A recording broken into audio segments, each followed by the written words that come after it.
a lot of stuff you're doing in your life and your family as well. And your daughter is a track star at UCLA. Is it okay if I mention that? Yes, definitely. So yeah, that's my baby. That's my youngest one. And she had a lot of support because her older sister had her master's degree in USC, and she also did track and she did jump and she did long jump, high jump. So it's a 5 year gap, and she was always pushing, had to run with the older kids. So I give a lot of credit to her older sister Kaya, and she ran track also at the University of Redlands, did long jump, triple jump, and high jump. And one of my honor student, and she was like a second mother to Kaylin, who's at UCLA. And I think she gives a lot of credit for Kaylin becoming super fast and competitive, and there's no quit in her. And so with them two together, it gave me motivation, and that would made me a better father because I knew I had to raise two great daughters and make sure they seen the man in me that they was gonna get in their future. Wow, I love that. Yeah, that's and by the way, everybody, you know I'm a big track and field fan, and I can tell you, getting a track scholarship to UCLA means you have to be truly exceptional. You got to be a superstar to get that. So just remember, we've had some of the fastest humans on earth go through UCLA. So, well, one day when y'all get bored, I'll break it all down. So, all right, so let's talk about, business and money and things like that. One of the reasons that I was happy to talk to you is because I love the fact that you're breaking narratives. There are a lot of people who feel that that being a black man is hopeless, that you're supposed to be all up in the struggle, things are supposed to be hard, and not to discount or dismiss those who are struggling. But there is a path out of the struggle if you open your mind and you are willing to go in a different direction. To be like, so like when you mentioned going up around, how many of y'all can identify with this? Where you go up around the drug dealers, and for me, it was like both of my fathers were on drugs, my biological father and my stepfather. So drugs were everywhere. That's why I think drugs should be something as Black people we should just not even tolerate because it's done so much damage. But also, I most of the people I knew they had jobs that they hated, so they didn't like what they had to do to even make a little bit of money, and they also weren't making enough money, right? So it required thinking different for me to kind of get away from that. What would you say about your path in terms of thinking differently that led you to be able to create the success you have? I'm not going to, have everybody up in your pockets or nothing, Yeah. but let me tell y'all, this brother ain't broke. You can't come and hang out in Egypt and do all these other things that he's doing and be broke. But tell me about that, just in terms of the thought process and the mindset that helped you. Okay, so getting education is important and getting knowledge and seeking information, seeking wisdom, even if it's self-taught, self-learned, or if you go to the traditional academic route. And so for me, it was always reading self-improvement books and always going to seminars and trying to be around people that were smarter than me. So I was just seeking knowledge and seeking information. So I had wrote down like these 5 steps that's pretty much that I took down just pretty much as a road guide to my success. And it was like the 5 levels of entrepreneurship, right? So for me, I was, I played football and baseball. And so I used to bench press over 400 pounds. So when I came home from school, I had big shoulders, broad, and I, still looking like an athlete, right? And so Mr. Lawrence Carter, he said, Fletcher. I said, yes, yes, sir. Because he was like 20 years older than me. He used to be a CPA and he was my manager. He said, I don't think these women in different nationalities are gonna let you inside their house to sell them a policy. You look intimidating. I said, no, I had a suit on, I had a tie on. Like, what do you mean? I look intimidating. He said, you're too big. He said, you're not tackling anybody anymore. You need to change your diet, do more cardio, slim up, and look more presentable and don't look as a threat. And he said, because you're African American, you're a black man, you're already, scared. So now you're coming in looking so huge, you gotta make yourself look less as a threat and look like you're here to help people.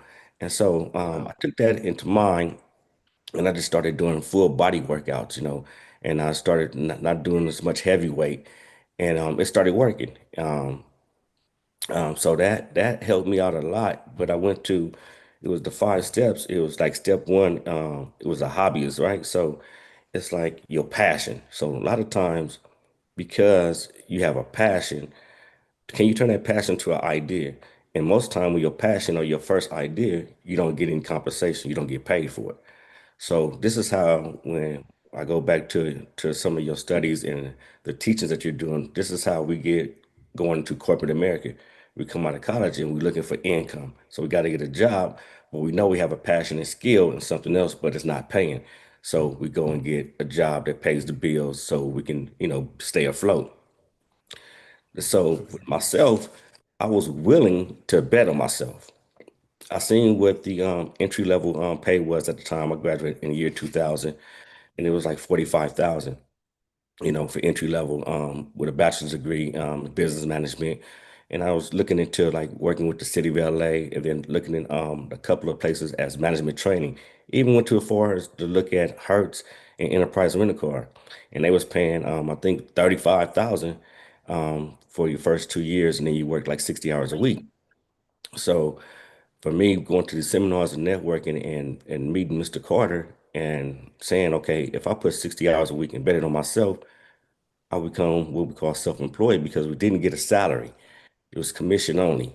So I was like, wow, if I really believe who I am and I believe that God has a purpose for me and I want to be, just a great person as an entrepreneur and set example, I'm gonna bet on myself. So that was step two was I was self-employed. So I was getting paid every week on sales I made. And you had to have perseverance because sometimes it take you 3 months to get paid. A policy being in underwriting and you're not getting paid until it's issued. So what that meant is I had to learn on go back to the skills of the goal was to talk to 10 people a day and Mm. learn rejection. And if you people that knew me knew I was an introvert. So that was a big change for me because I was pretty much a thinker and I really didn't like to speak to strangers or go outside my comfort zone. So it made me go out my comfort zone and I had to create a conversation and I had to start thinking not what I wanted, right? How to build a relationship with others and care about their needs. So when I started asking opening questions and was asking questions about their life, their family, their situation, it gave us a bond. And so I built the bonds and rapport with my clients, and that's how I pretty much grew. So when I was an insurance agent, my goal was to actually do 10 years and retire in 10 years and get $10,000 a month. So I always knew about second streams of income. I looked at residuals and I looked at it at that time. So what I would learn was about annuities. So one of my products, other than life insurance, was annuities, then retirement planning.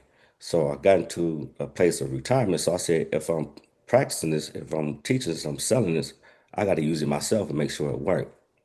So every time I got a bonus, I would put into annuity. And at this time, I had a license, but I didn't have a Series 6 or 63, so I couldn't do variables. Everything had to be a fixed product. So when I did that, I got commission on myself. And what happened is they had to have perseverance, so you couldn't touch it for 7 years. So every time I got a bonus or I had a big sale for, let's say, like a rollover of one of my clients had like 500,000 in a retirement and they was about to, and they wasn't getting the interest rate that they wanted. I had options to like four different companies. And what I would do is find the best company that gave them the highest interest rate. So I would get like a 9% commission. So if you look at 500,000, 9%, I get 45,000. Instead of living off that, I put that into my investments. And at that time, my investments was only annuities. And so I put into annuities and then I built up my savings. But I knew in the long run, I couldn't continue to be self-employed as far as depending on closing the deals. At this time, I'm married, my kids is getting older, and have to scale down the hours that I'm putting in as far as out in the field. I can't no longer do 60 hours a week. Now it's 30 to 40 hours because I'm taking the kids to school, going to practice, and, I'm being a complete father. So at that time, I said, okay, let me start building an agency. So with the agency, I was recruiting others, agents, and because I was already training, so I said, let me recruit and train and get 20% of the business that they produce, and I just give them help them with the book of my business. So I started doing that probably after my seventh year in the insurance business, and it was difficult because you had to get the right contracts. So they wouldn't let you become a broker until you put a certain amount of business on each company. So it was difficult getting through those doors. So I had to keep my contract as an independent writer, but I still had built a savings. So I was like, how can I get out? I call it entrepreneur plantation, right? Because still off the work you're doing, somebody else is Wait, so hold on, wait. So we have the corporate plantation, which is yeah, the job, right. and you just coined a new term that I'm gonna Yeah, really explore. I like that you said the entrepreneur plantation. So correct. are you saying that you got into a spot where you were just it became like overwhelming because you're a father and you're raising your kids, and then on top of that, you're trying to do this business thing. Like, tell me more about the So entrepreneur so what plantation. happened is, right, you in your mind, you working for yourself, you're self-employed, right? But every time I write a policy, somebody you have never met, somebody that's controlling you from the Midwest is getting paid off what you're doing. Hmm, And so then interesting, you had interesting. a dictator saying, okay, they had changed the program, they had changed the policy, they had changed the benefits. So now, because let's say that the company would do their annual review, and let's say one of your best products was an IUL, and that's an Index Universal Life, which was one of my best products. The next year they come back and instead of having a 5% interest rate that they was getting, it goes down to 2.5. So how do you come back and see your clients and tell them now it dropped from 5% to 2.5, and now that's not going to give them the same return in 20 years as you had drawn out for them. So now, Ooh, even with that, you're not you're still not getting paid until you still sell that policy. So I wasn't totally free. I was actually still working for somebody, but I just had it at my own freedom. So interesting. then I was used to getting once I became independent, I was getting 90% commission. They changed the commission down to well, now you're only getting 70% on the same products you was doing before. So I'm like, dang, it's going in reverse. How do I get out of here? So at that time, I rolled the dice, and I should have did more research at the time, and I should have partnership. I remember in one of your podcasts the other day, somebody was talking about I should be totally ownership. I should have 100%, right, of ownership. And you said sometimes, you know, to save the risk, you go in a partnership. So this Hmm. time I'm about 32 years old, 31 years old, and all I was doing, I was super ambitious. And I was feeling like I'm gonna break through whatever wall they put up there. I'm gonna break through it. I'm gonna figure out a way. And my goal now is because of all these roadblocks, I wanted to become a multimillionaire, and I was gonna get it done. So I ended up buying a franchise, a tax business, Liberty Tax Business Services, and I ended up paying like 100,000 for it, and it didn't work. Um, but the goal was to make 200,000 off of each location per year, and then each year you add another one. So I had a 5-year goal to bring in $1 million in income off the tax business. So because you had royalties, you had payroll, you had rent, and then you still had competition, not just from like here at Jackson and the other major ones. You still had the mom and pop's business. So I was in South Central Los Angeles on Manchester, and the numbers didn't add up. So I thought I was gonna get like 1,000 returns at $200 each, and now they gave me 200,000. I'm only getting 500. So it's cutting the deficit in half. And then the tax season lasted from January to April. So now you still have May to December, and you're still paying royalties every month, and you're still paying rent. And at this time, I had stopped doing as much insurance, so my income from insurance and my commissions decreased by 40% because I was trying to build another business. Hmm. And so that's when I was just dug deep in and I continued to search and seek. And I was like, dang, how do I come out of it? And my, this is when I found the Black Business School. And I just started taking classes and I just started hearing what you're saying, then how to go about businesses, then how to properly plan, how to seek rabbies, with rabbies, which is our mentors, and seeing somebody who did it before you, somebody that can show you the route, and a partnership. So I went back into the insurance field and I partnership with a couple of successful other agents, and I said, what can we do together? And what's your strengths? One guy's strength was payroll deduction. My strength was recruiting and training, life insurance. Another guy's strength was he was also a big recruiter, and his thing was disability. So how do we find the products together and collab? And so from Los Angeles to San Diego, we created that and we put that together and built that team. We did it for like 5 years and we pretty much had like 25 agents. But again, my goal was to get like the 50 agents to go ahead and write underneath our team. So that time I was in like step three. I was getting to the point of a business owner from the tax business to going ahead and build my agency because now I don't actually have to use my own pen or my own labor to get paid. And so now I was looking at, okay, how do I get to the next level of also getting paid and have a smooth transition? And so just for networking, I was introduced into the group home business, and that was working with intellectual individuals with disabilities. So I had a good friend who auntie and uncle has been in this business for 30, 40 years. And I seen them all the time for family reunions. And I said, man, what does your auntie and uncle do? Because they live a great lifestyle, right?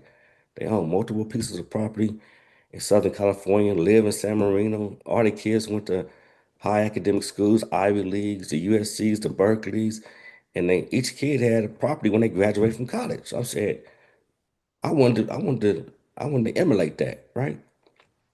So he kept on telling me they did real estate. So I finally set up and had a meeting with the family, and they told me that they did, which is called ARF, which is Adult Residential Facilities. And they said, you could join our organization, which is called SACA. It's a group of owners who own operators in Southern California who own group homes. And they said, normally you have to be licensed to have a group home to join, but since you're family and we see that you're a good person and we got love for you, we'll let you in the group. And so from that point on, I got all my paperwork, got licensed, became administrator, and then I started working for almost for free. I was actually a volunteer, right? But I couldn't volunteer because they said that it has to come to payroll for the regional center can pretty much see that you're working and getting this experience. So I had a friend I went to high school with, and he owned a day program. And my journey, I'm pretty much at step three of my business owner. I'm six figures. I own a three-story townhouse in a Bonner house in the valley. My kids is in private school. I didn't have Range Rovers, Benzes. I didn't have a good life, traveled a lot. And he said, "Yeah, you can come get the experience from me, but you got to work." And I said, "Can I come like 2 days a week?" Because I was still doing my insurance business. He said, "No, I need you Monday through Friday, from like 8 to 2." I'm like, "Dang, that's prime time in the morning, right?" And he was like, $10.50 an hour. So I'm like, how do I scale this now? But I seen a vision in it. I said, okay, if I sacrifice this 2 years of experience, learn what I got to learn, I still have renewals from the insurance business. So my renewals pay my mortgage and all my bills. So I actually really didn't need, any more new income. But do I want it? Yes, but I could have scaled down. So I had bought a Prius, paid the Prius off, and I was just being conservative. And every money I got, I had invested at this time. My 10 years is up for my annuities, and that put me like in a pretty much, I say, financial freedom. As Okay. far as So at this point, you were gonna go work and really get into the business of the group homes, yes, but you were gonna take an income cut, but because you had money coming from other sources, you were able to kind of justify that. And then and you're still doing the stuff with the group homes, right? Like that's still your yeah. is that still part of your business? So once I did that, I had met my fiance Corey, and we came together again as partnership. And she started her first home. We started AOF together, and it's amazing. We started with one client and we both was working 16 hours without getting paid. She was already working a job at the district as an administrator, and I was had my agency going with insurance. So after I finished the 2 years with the day program, I had experience, but now I had to get experience working inside the homes. So now again, I'm taking this time I'm getting paid probably like $12.50 an hour. I think I went up. It probably went minimum wage was like $15 by then. Yeah, so whatever minimum wage was, that's what I was getting paid. But once me and Corey came together, we just we just covered the payroll. So we worked and didn't get paid to make sure that we can keep the business afloat. But long story short, we put our head down, was consistent with it. We built that home and ended up getting four clients. It became in the black. And then that point is I was looking for gaps. So it goes back to when I was doing insurance, I had a little sheet called the gap. And then what the gap was, I was looking for whatever is missing in your portfolio, your retirement gap. So with the LA Unified, the teachers had a PERS, had a STIRS, and then the certified had a PERS. But most of the time when they retire, they're only going to get 60 to 80% of their income. So I had a plan which was called a 403B, which if they contribute to that, it can close the gap. And so when they close the gap, it get them closer to 100% of their retirement when they retire. So I was in this business. I was like, where's the gap? I didn't want to go the same route. So it goes all the way back to my mentors in the insurance business. Like you got to do something different to stand out, to show that you're different, you can be special, and you can rise to the top. So, Mm. and when I was in this circle and everybody in a soccer organization, nobody had day programs. But when I had did that 2 years for $10.50 working in a day program, I seen a gap in these organizations. So because I was part of this organization, it was probably about they owned probably a gathering of about 20 homes. And COVID came, and now these clients had to stay at home. And so now that means more payroll for them. So I went and did the math and started doing find out what the need was. And they wanted these clients out of the house for 8 hours a day, which cuts their payroll. So first one we started with me and Corey, we started with the clients they had here. Then we went to her brother. He had owned three homes, got his clients and got them to day program. And once we wrote the service plan, the business plan, it made sense because I was saving an average business owner over $100,000 annually on payroll. So they was glad to Mm. do business with me. So from that, yeah, from that one, we started with like 7 to 10. We can't say clients anymore, participants or individuals, and we built that now. 5 years, less than 5 years later, we have over 60.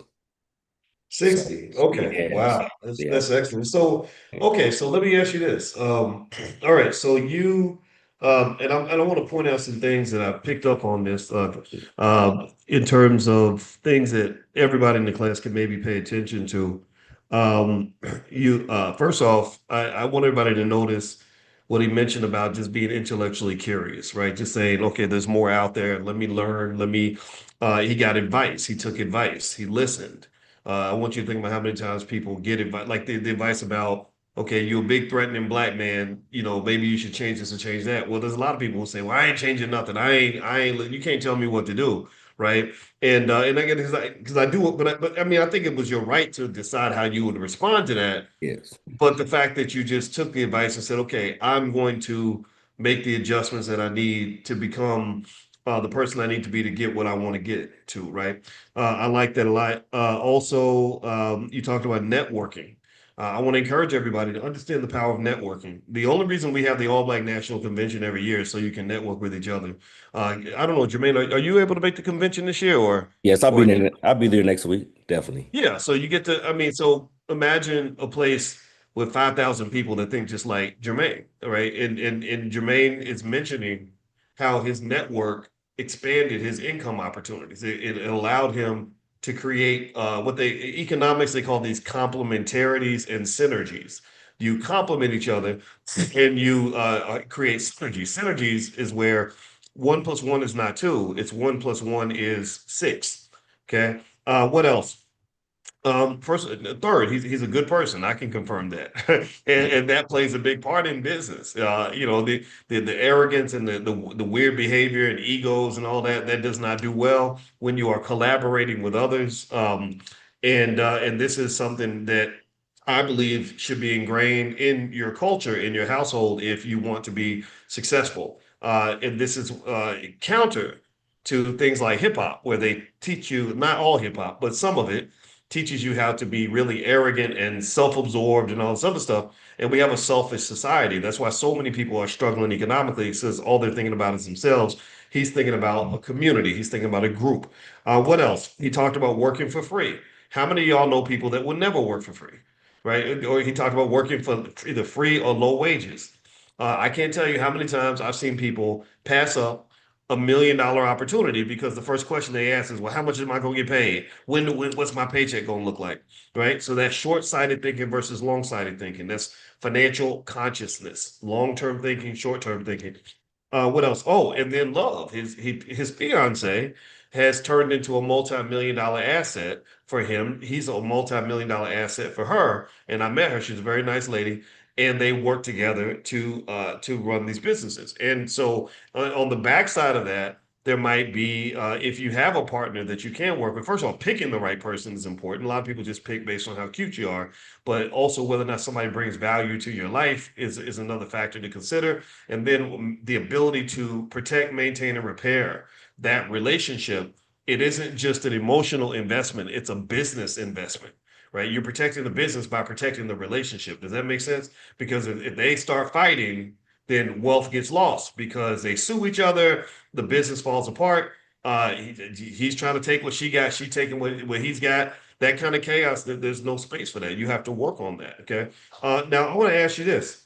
I'm trying to Yes. figure out. So you told me a lot, right? Okay. And I really got to know you after you started getting into stock options. Yes. So you had Yes. joined Prime and you started. And actually, before we even talk about that, I want to play a video for you that I saw.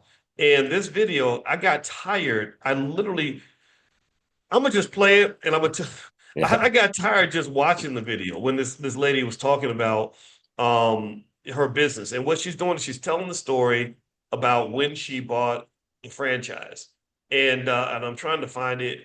Give me 1 second, everybody. I promise you, I'm gonna find it because I just had it up. But anyway, and it's on my TikTok. Which, by the way, my TikTok is Boyce Watkins. There's a million. Oh, there's a million fake TikToks with my name on them, so please be careful because there are people out there that will try to trick you. All right, so here we go. I got the video up. So everybody, let me know if you're able to hear when I play this. Just give me a yes in the chat if you can hear this. And I want you to watch this video, and I want you to think about it and be prepared to kind of process this a little bit. And then Jermaine, I'm gonna let you kind of jump in on Okay. this as well. So here it goes. A restaurant franchise in America. You need to hear this from someone who's lived. When I was 26, my husband and I bought a Subway in Midtown Atlanta. It was a prime location right next to Piedmont Park, and I became the youngest Black-owned Subway franchise owner in the state of Georgia at the time. We thought we could run it while working our other businesses and full-time jobs, and on paper, everything looked perfect. Now, here's what the numbers really looked like. The average Subway in the U.S. costs between $150,000 and $300,000 to start. Usually, the stores in a Walmart or major cities like ours sell on the higher end, around $250,000 to $450,000 due to traffic. Some stores you can get for far less, like $60,000, especially if it's connected to a gas station. Now, the weekly sales for most stores land between $7,000 to $15,000, but if it's in a Walmart, it'll probably be on the high end, like $20,000 a week. Because our store was located in the heart of the city, during big events like Pride or the Midtown Music Festival, those numbers would easily double due to traffic. Sounds amazing, right? But here's the reality. After food costs, payroll, royalties, and overhead, you're left with maybe 10 to 20% of profit on an average week, and that's if you're running a tight ship. Now, we were what you would call in business absentee owners. An absentee owner is someone who owns a business but is not actively involved in its day-to-day operations.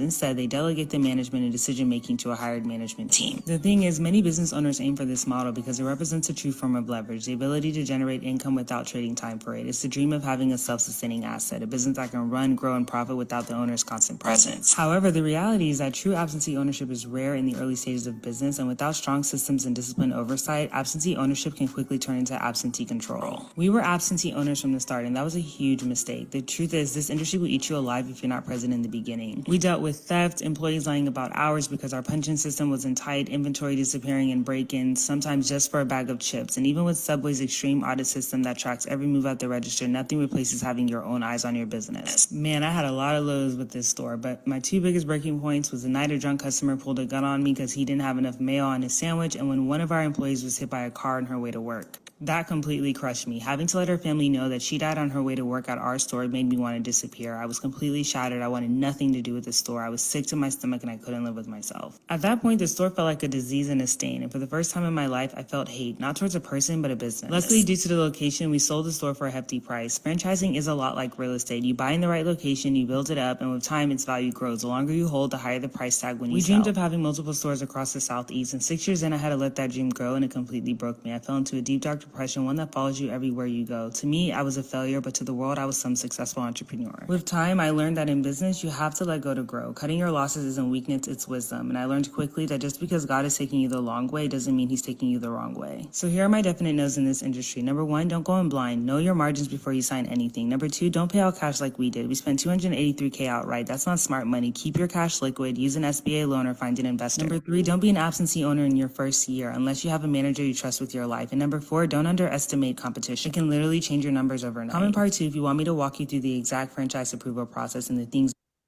Okay. All right. Now, I shared that video. First off, I got tired just watching the video. Watching the video was traumatic because I could feel her depression. I could feel her stress. The part about, when she said that the guy pulled the gun on her because his sandwich didn't have enough mayo. You can't pay me enough to take a job like that, right? And now remember though, she's living the dream, right? This is the dream. A lot of us dream of, owning our own business, but it's really a matter of kind of really thinking about this carefully because what I really saw there was a person who uh probably worked her butt off. Um she seemed after many years to almost be walking away from her Subway franchise experience, almost the way you walk away from a bad marriage, where you done tried everything, and now that you've hit rock bottom, you're emotionally exhausted and drained, and you just give up, and you literally are walking away as a shadow of who you used to be. So this isn't just a financial conversation. This is also emotional, psychological. Her mental health was affected, which also impacts your physical health. I bet she was tired, and this stuff will make you sick, right? And then also your relationships suffer as well, right? So I bring all this up because I want to segue into how you and I met each other, Jermaine. We right, you probably saw the video I did on how to make money without working that has to do with stock options, selling stock options. And I know that that's something that you really enjoy doing. And literally, when I looked at the woman's video, I saw also where she mentioned I put it on my TikTok. My TikTok is Boyce Watkins. I gotta find out where I got the original thing, but because I want to make sure that I let you guys know who she is. But and actually her information is actually in the video. If you go to Boyce Watkins, you'll find it there. But the thing is, this what she was talking about, that's the stuff I figured out. When you use that term entrepreneur plantation, I said that's the next level of the Black conversation we have to have, because first conversation is getting away from massa, but then you become an entrepreneur and you are working yourself into an early grave. You're not making as much money as you thought you were going to make. You're running into problems that you've never seen before, right? And it is absolutely devastating.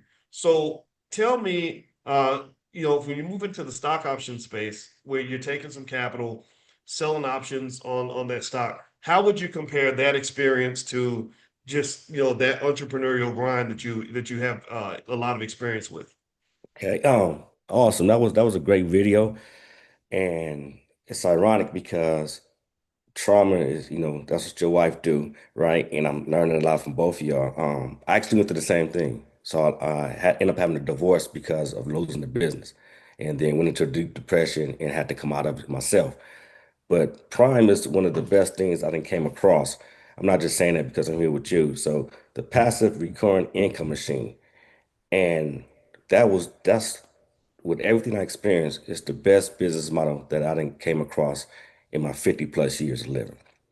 And so Once I studied that and understood what it was, I just stuck to the simple thing of covered calls.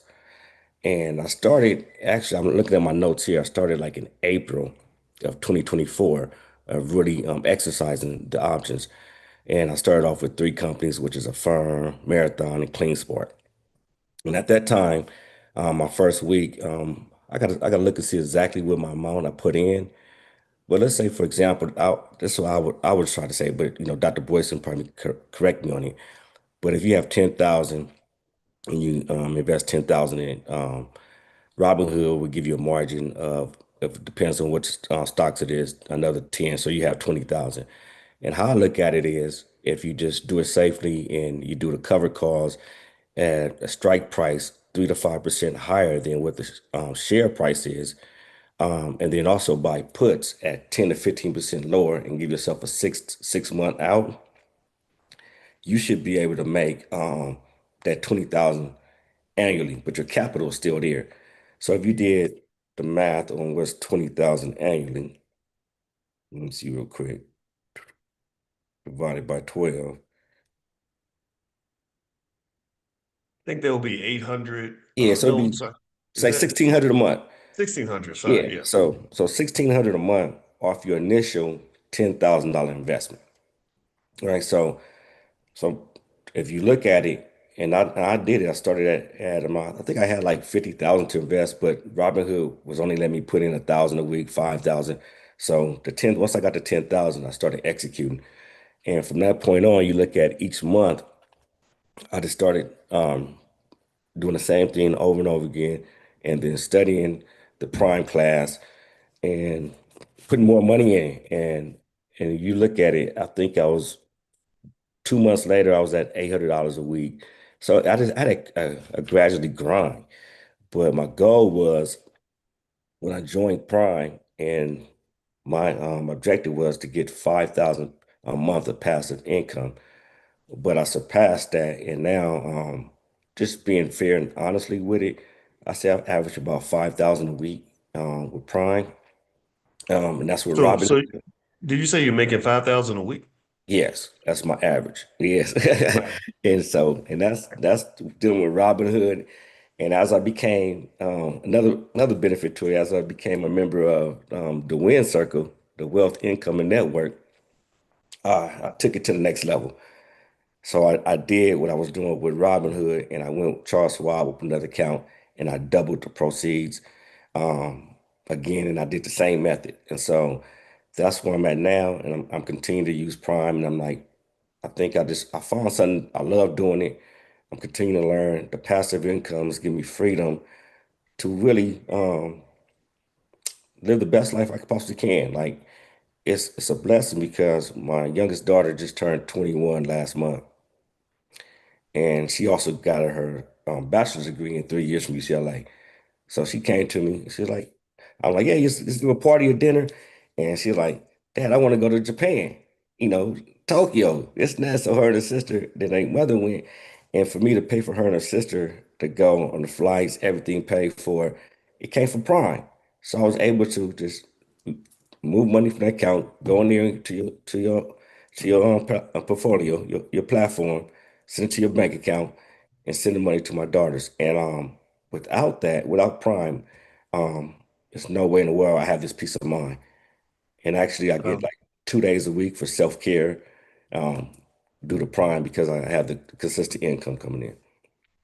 Well, and I like what you're saying because making the money is, I mean, that's the obvious part, the obvious benefit.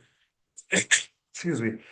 And that's the thing that I want everybody to do, right? That's why we talk about finances. I majored in finance because I wanted to understand money as well as I could because it seemed like nobody had it and it was very important. But what you're talking about that's really interesting to me is you're talking about the fact that you have access to all these things that are beyond the money, the things that money came by, like time with your family, some of that. And I want to lay it out like this. And if anybody wants to watch the training, how to make money without working, you can watch this for free just to kind of see what happens in the Prime program. And if you just want to sign up, you can go to drboyceprime.com, drboyceprime.com. I'll put that in the chat. Um, what I heard in that video was that this lady was going on this journey to become an entrepreneur, the Black American dream, which I think is beautiful. I think Black people should own as much as we can. But then it's like you find out though that there's a reason why a lot of people don't want to be entrepreneurs because it can be hard, right? And so she talks about the stress. She talks about the mental health effects, the deep depression, just having to grind it out, never give up. What also was not mentioned as much, but a lot of us have seen this, is entrepreneurs work really, really hard. My mother, my late mother, told me that at one point she would listen to this lady on the radio who would talk about the benefits of being an entrepreneur. And she said, I decided that I didn't want to do it when the lady told me that you're going to have to work every single 7 days a week, 12 hours a day. She said, I didn't want to work that much. Right. And so here's what is not factored in when you talk about investment. So here's what the woman did, because I looked at the story very carefully. They had saved up, her and her husband saved up $283,000 in the capital base. And that's how they acquired the subway, right? They didn't use finance or anything like that. But then here's the other part that no one discusses. Let's say you're working just, let's say you're a lazy entrepreneur, you're only doing 60 hours a week, right? And let's say your time, if you value your time is say $50 an hour, and you do that 50 weeks a year, you take 2 weeks off, as if entrepreneurs actually get a vacation. That's about $150,000 a year of additional capital that you're investing in that business. That's human capital. That's time. That's time away from your kids. That's you stressing yourself out. That's you working. When you get past 45 and you working that much, it ain't fun no more. It's not the same, right? And here's the thing: some people are working that hard before they even make a nickel. The business ain't even profitable, and you working like a field slave already. So, in addition to the 283,000 that she had to put into the business, there was the, let's say, 750,000 in 5 years of labor, because it took her probably about 4 or 5 years to realize, okay, this relationship is not going to work out. That doesn't even count all the other little billions of expenses that come up along the way. Anybody who's ever run a business, tell me if you know what I'm talking about, whether it's real estate or entrepreneurship, all these costs come up.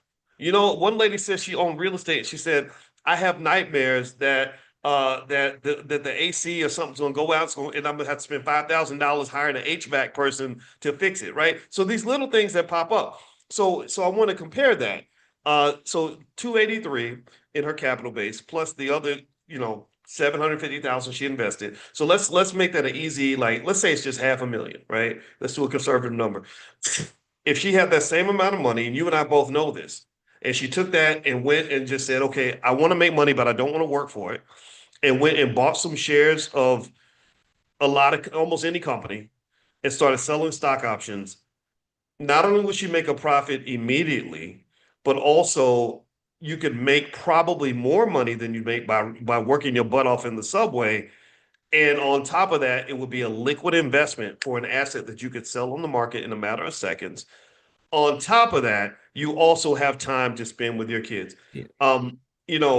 When you said you was making 5,000, I didn't know you were making that much money. But I met another brother when we were in Ghana who was there, and he came up. First thing he said was, "Yeah, I make $3,500 a week, selling stock options." I'm like, "This is great." And the thing about it is, I was shocked that more people didn't know how to do this, that more people didn't know what was out there. But I think that what happens is we are trained to just think that if you make money, you have to just be a workaholic and a workhorse. And really, that's just to have the chance to make money. A lot of people work extremely hard and don't make any money at all. So tell me about, just in terms of the time and the quality of life aspect of this. If you compare that side of your business, because it does take a little bit of a capital base to get started, right? So you have to have a capital, you have to have, just like any other business, you have to invest in your business to make your business generate income. What's that done in terms of lifestyle when you compare that versus, say, some of the other things that you've done? So it's like I had a dream, right? I told myself one day I'll be living on the island 6 months out of the year, and other 6 months back in the States, right? It's like that. I'm still here in the States majority of the time, but it's like I'm living on vacation. I probably study 2 to 3 hours a week of just going over reviewing notes and what I need to sharpen up on, and then reviewing the stocks that I own and which one I'm gonna keep for the following week. But to execute Monday morning, probably 30 minutes, 30 minutes to 45 minutes, I execute my cover calls, and then I get paid that same day and it goes straight into my account. And then that Friday, I look at it and see if I need to, okay, make adjustments, if I want to let those stocks go or if I want to roll up. So that's probably like another 30 minutes to an hour. So as far as actually putting in, if you put the total time that I put in for this business prime, because it is your business, you're looking at 2 to 3 hours of studying and 2 hours of executing. So you get 5 hours of per week to put in to make an unlimited amount of income and give you a peace of mind and give yourself financial independence. So it's the best thing that I didn't find, and that my goal now is to go ahead and finish the COIN, which is Certified Options Investor Network, and be certified to teach others how to do prime, how to do the stock options. And the first, I'm starting with my family, and and make sure that they learn how to do it, become financially independent, and that's my goal. And that right there leads me to as being an investor and an entrepreneur. But the fifth one is I'm also learning is being a legacy builder, my 100-year plan. What is my legacy builder? So as far as the business with IDE, we have three entities now. We have the ARF, which is ATAP. We have the day program, Running Waters Day Program. And we have SLS, which is Supported Living Services. And so we have three entities with that one as different business. So with that, another proud thing I have over 65 employees and 90% of them is Black. So now instead of going out looking and asking for help and borrowing money, I'm able to employ our community. And so that's part of my legacy building. That's part of this what doing being part of Prime, investing in stock, and also being around like minds have been able to do for me and my family. So I'm just so thankful and grateful for the opportunity what I've learned. And anybody that have any questions, you can email me or go to Dr. Boyce, but definitely join Prime. Prime will make a difference in your generational wealth.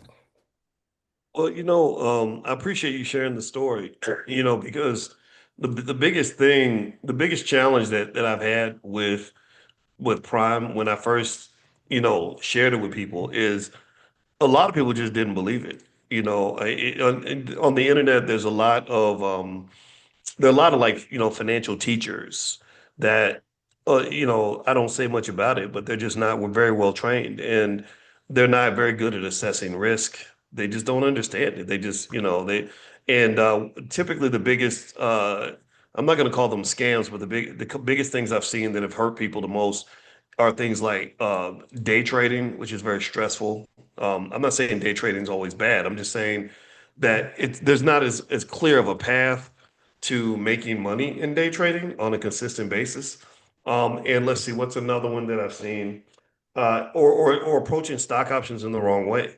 A lot of people talk about stock options as an easy flip. You invest 1,000, you flip it into 5,000. Unfortunately, that becomes a lot like gambling. That you're pretty much going to the casino with that, and sometimes you win, but sometimes you lose. Whereas stock options can also be a tremendous income driver. Like just you know, not being greedy, just take your time. Be don't go chasing waterfalls, Yeah. and you would be shocked at how much income you can create by just engaging in consistent, stabilized behavior over a period of time. And so, in the Prime program, the biggest thing that I want to focus on, the biggest thing I like to talk about is, okay, let's calm down. I know we made a bunch of money, we're really excited, but let's really be careful about making sure that what you're doing is solid. When you build any type of business, stock options or anything else, it's very important that you really sit back and say, okay, now I got something good. How do I protect that? And that philosophy isn't just applicable when you talk about investing. It's applicable when you talk about anything that matters to you, anything of value to you. I'm very healthy. How do I protect my health? Oh, I got a good relationship with my wife. How do I protect that? You invest in that. That's your infrastructure, right? And so when you get a business, like, okay, I got this business that's making money. Yeah, okay, you can expand it. Yeah, because I'll see excitement, right? Where people will say, "Oh my God, I'm making $500 a week. I've never done that. This is the best way to make money ever." but they're like, okay, I want to get up to 5,000 a week or 3,000 a week. I'm like, okay, so before you go for 1,000, 2,000, 3,000, protect your 500. Make sure your 500 stays there, and then you build slowly, brick by brick. And this to me requires us to really rethink how we view our economics. So a couple of myths I want everybody to let go of right now is number one, stop believing that you got to work like a damn slave to make a dollar. That's propaganda. They fed that to you. That's a myth. That's a lie. That's not something that's true. Number two, stop believing that your college degree is the most valuable financial asset you can ever have. Your best financial asset is not just education, it's a capital base. But as you heard from Jermaine's story, he's been educating himself for many, many years, and most of his education did not occur at a university. I don't even know. I think he said he went to Southern, but but up until today, I didn't even know if he went to college or Yes. not. I just knew the brother was smart, right? Um, and then I would say, in addition to that, um, I would say that when you talk about the things that you spend time learning how to do, learn how to do things that are going to solve important problems for you. My biggest problem as a young black man was I ain't got no money, I'm broke. So I studied finance because I wanted to figure out how to be unbroke. Now, my biggest problem is how do I get along with these kids? How do I figure out these teenagers? So I'm studying teenage, like, okay, how do when they do this, like, what does that mean? Right? My other problem, how do I make sure that I get along with my wife and understand her? So I study these things, right? So stop letting systems educate you and develop systems that are custom made for you to create the kind of life that you want to have. Does that make sense? I hope that makes sense. I hope that this helps you in your journey. And also for those of you that are intrigued by what Jermaine had to say, and you want to take a look at the Prime program you'd like to join, I'll put a link in. I think the regular price is $2.99 a year. This link will get you in for $7.99 a year. So I'm going to put this link in the chat so you guys can have it. Feel free to take a look and see if you like it. I also put a link to that free training, How to Make Money Without Working. This stuff really works. This is not hype. This is not, I don't believe in hype. I believe in things that actually give you results. And you can talk to anybody who's participating. And some of you in here are already participating. So just tell the truth. Like that's it. I'm not asking you to lie. I want you to talk about your real experience. And also remember this, when you talk about investing, investing involves risk. So just make sure you're aware of that so that you can make decisions that work for you. All right. So the link's in the chat. All right. So Jermaine, any parting thoughts? I know everybody enjoyed hearing from you. I know you're coming to the convention, so anybody that wants to talk to you directly, they'll get to meet you at the convention. Tell me what final thoughts do you have before we bounce out? Just my final thoughts now is like you said now, for me it's protecting. You know what I mean? I was reading a book. I can't remember which one it was. I try to read like a book a month, but it says learn how to protect your business. So you try to find gaps of anything that can destroy or make you take a loss. And that's what I'm doing now. Since I come from the insurance agency, I'm always looking for insurance and how to protect what I'm doing. And so like with the prime and stock options is the puts. And anything else I do, like you go back to your family, protect the mental health, physical health, spiritual health, and just be at peace, be at peace and know what you're doing. You're not just doing it again for the money. You're doing it for a peace of mind and for family legendary legacy. Good. Well, you know what? I love that. And what I really like about talking to you is I think that's what all of us should be doing. I mean, because you have all this success, and what so many of us are falsely led to believe is that success is really just built for one person. And when I was at Tuskegee this week, and I was talking to these young guys, I told them, I said, look, you go out here and you get a good job and you succeed in life. That's great. I'm happy for you. But real success for a man and for women too. I'm not excluding women from any of this.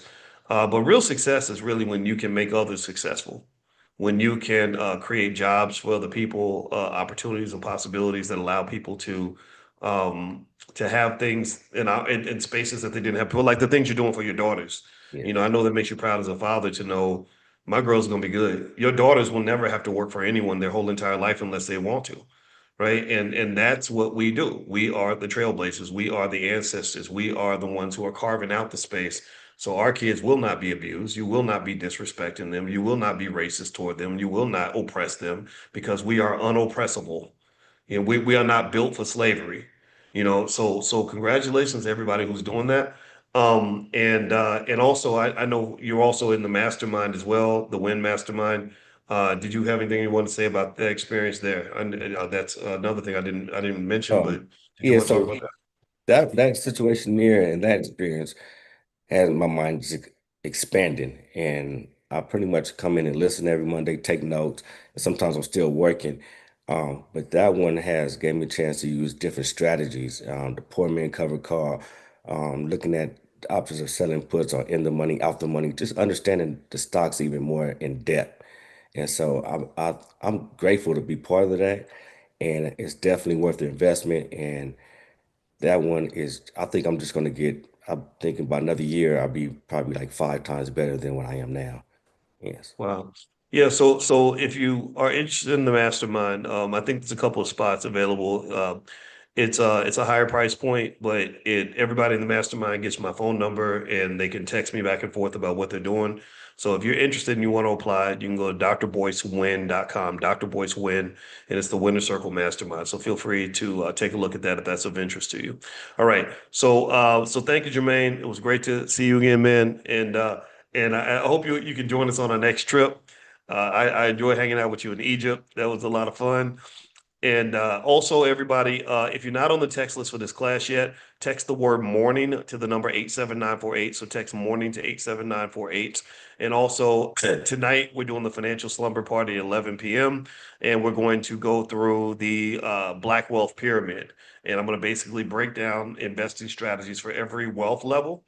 10,000 and below, 10,000 to 100,000, 100,000 to a million to 10 million. And so that's what, and plus we're gonna have fun and play music and act a fool. So it's gonna be tonight. Wear your pajamas. It's a private Zoom, 11 p.m. Eastern. I'll text out the link if anybody wants to join us. So have a good day, everybody. God All right. bless you. And Thank you, thanks again, Doc. Jermaine. Good to see All you, right. brother. All God right, take bless you. care. All right, bye-bye.